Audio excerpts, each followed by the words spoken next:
It started when the nanites went kapow upon the scene, transforming all the life on Earth like nothing that you've seen. But there's one lucky hombre who can make them build machines. He's Gen Rex.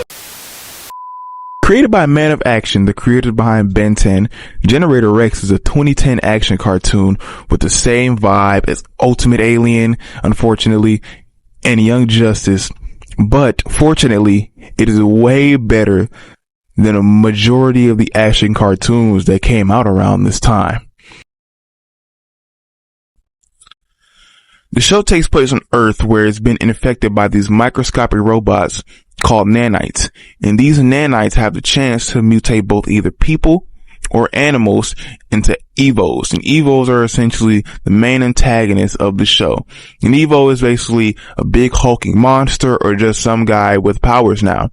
And both nanites and Evos are at the core of Generator Rex's story, especially when you take a look at the main and badass team with the machine hands and legs and feet, whatever it is, whatever he transforms his body into.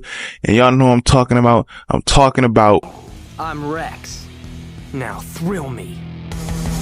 Rex here is the main protagonist, as his real name being Rex Salazar. He's overconfident, he's headstrong, and he's also super courageous, all at the age of 16. And making the superhero show in the 2010s, they gotta be a teenager. Rex is an agent for Providence. Providence being an agency that deals with the whole Evo infestation here. Being their secret weapon, he's gotta have some shit up his sleeves. And he has a lot of shit up his sleeves, as I'm pretty sure most of you are familiar with the show, probably ain't even watched it all. But y'all know that Rex's powers are some of the coolest shit that the fiction probably has to offer. And is that glazing? Maybe.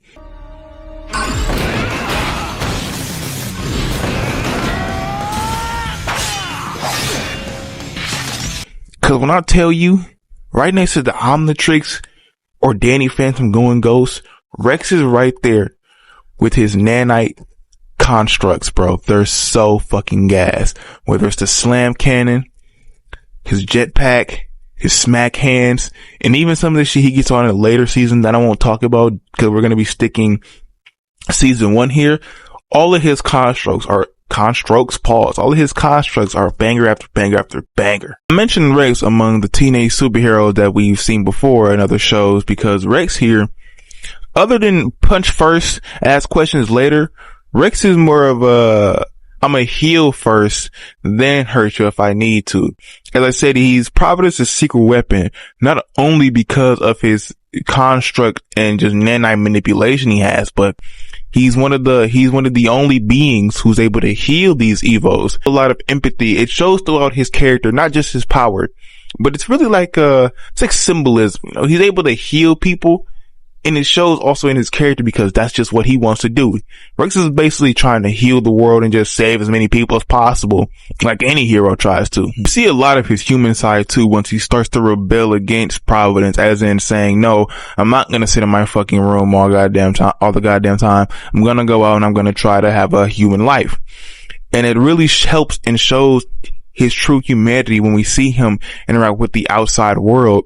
And even his peers around him who are still in Providence, and then the few who aren't in Providence, which is what we're going to talk about now, because Generator Rex has some very, very fun side characters that I personally enjoy a lot. About the 90% negative spike in your bioenergy. Have an explanation for that? My bios spike every time I see you, Dr. Holiday. Smooth, like sandpaper. A lot of Evos could also be Rex's partners, essentially. And here is probably the best example of that, as we get my favorite side character in Bobo Haha, a fucking Evo chimp that's, like I said, partnered with Rex. And together they just make for such a fun dynamic, as they're both rebellious as hell. They do a lot of rebellious shit together, mainly due to Bobo Haha, as he is a terrible influence on Rex. Up for a little road trip? What do you think? Don't ask me. I'm a bad influence. But deep down, you know, it's shown he has a good heart and he ultimately just wants the best for Rex in general. Next we have Doc Holliday, who is one of Providence's top researchers and can be classified as basically like Rex's overseer / parent, I guess. I don't know. She's his babysitter, to put it simple. She's caring. she's short-tempered, and most importantly, she fine as hell. Agent 6 has to be one of the coolest motherfuckers to ever grace any screen time on a Cartoon Network show.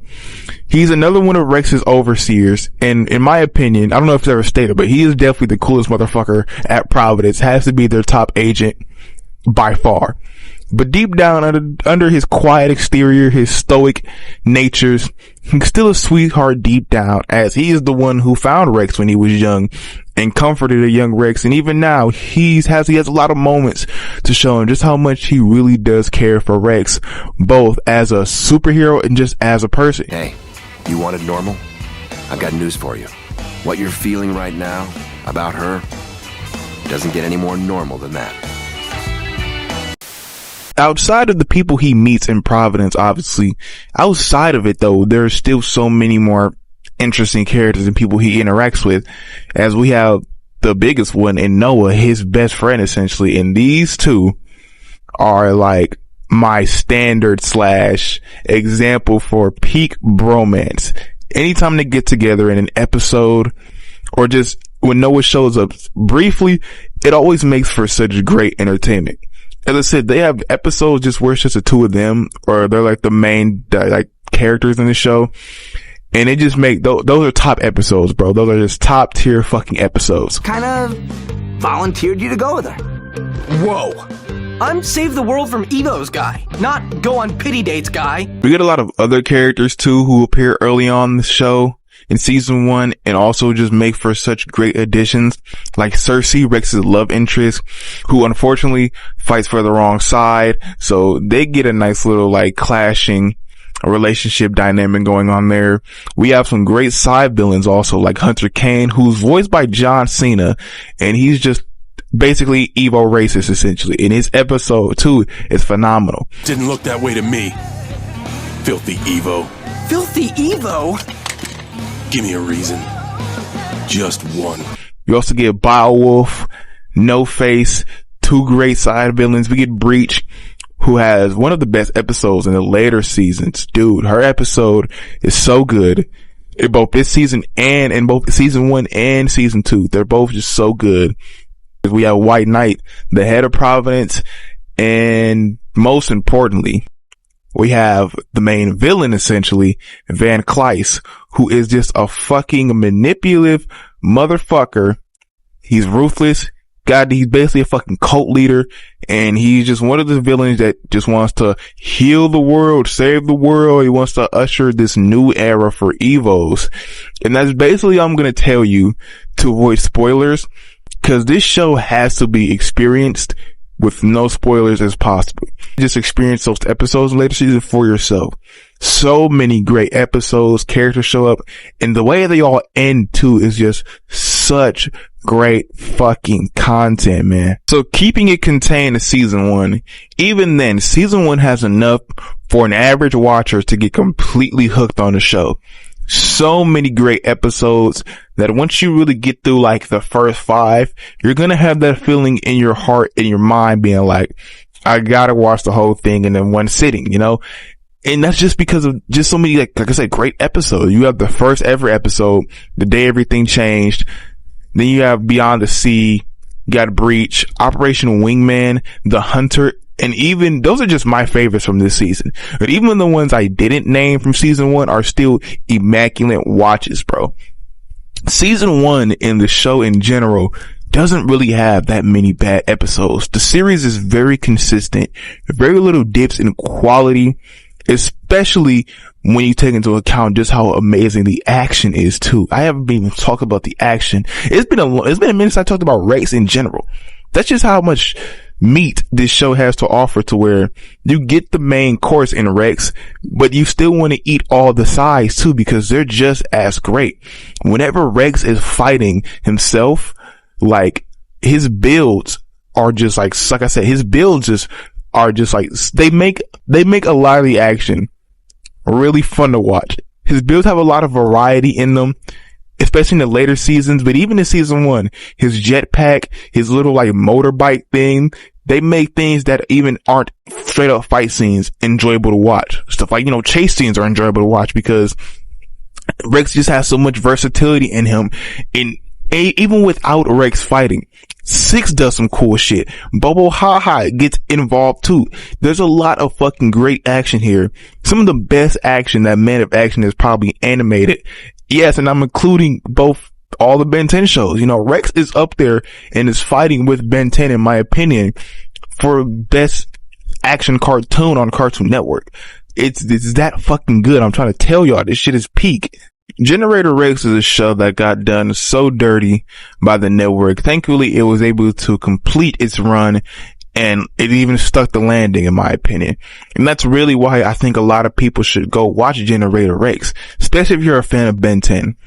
Unlike Ben 10, Generator Rex does not have that many moments that make you want to look away from your TV in disgust due to Ben's characterization, some of the episodes being piss poor, or anything like that. Rex is a very consistent character from start to finish, one that you'll easily fall in love with. The plot is consistent, it's engaging, there's really no room to complain when you talk about Generator Rex. Not even comparing it to Ben 10. It is one of the most consistently great action cartoons all the way through that in the last decade. There's rarely any lows, but there are so many highs.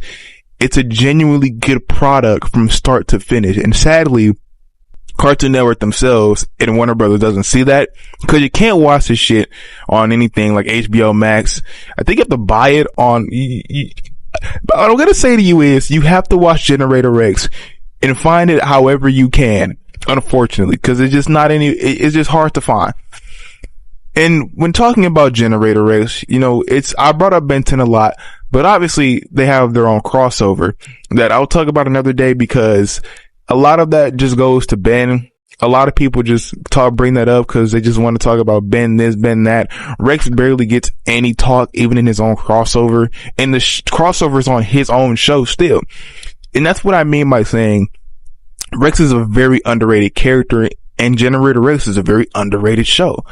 Rex deserves a lot more praise and attention, and I hope this video will make you all go seek out the show if you haven't watched it. And if you have watched it, watch it again, because a rewatch will definitely make you think like, damn, Dan is right. This show is like top 10 type shit. It's a clever show, great characters, exhilarating action, and moments throughout the show that'll move you to tears and even make you scream at your TV. And it's just super easy to fall in love with Generator Rex, because in general, it's just the definition of an underrated fucking masterpiece. Thank you all for watching this video. Yeah, this was kind of just another ramble session type video. I was just speaking off the dome, but if you guys enjoyed, hit that like button for me, please, and subscribe. I realize that 80% of you guys who watch my video aren't subscribed, and that hurts my soul. We're going for 1,000 before the end of the year, you know, type shit. We're trying to make big moves over here. And thank you guys again for the love and support on my last video, bro. That shit was booming. I want to thank you guys for that. That shit really moved me a little bit, just to see how good that video did. I really appreciate you guys for that. And just another quick announcement. This Saturday, this whole weekend maybe, I'm going to be streaming Suicide Kill the Justice League over on my Twitch. A link in the description, and when the time comes sooner, I'll probably drop a community post with the link again and the specific time for when I'm going to be streaming. But yeah, that's all I got for you guys today. Like I said, please subscribe, please like, stay tuned for more. And yeah, this has been Dan, the Boy Wonder, signing out. Peace.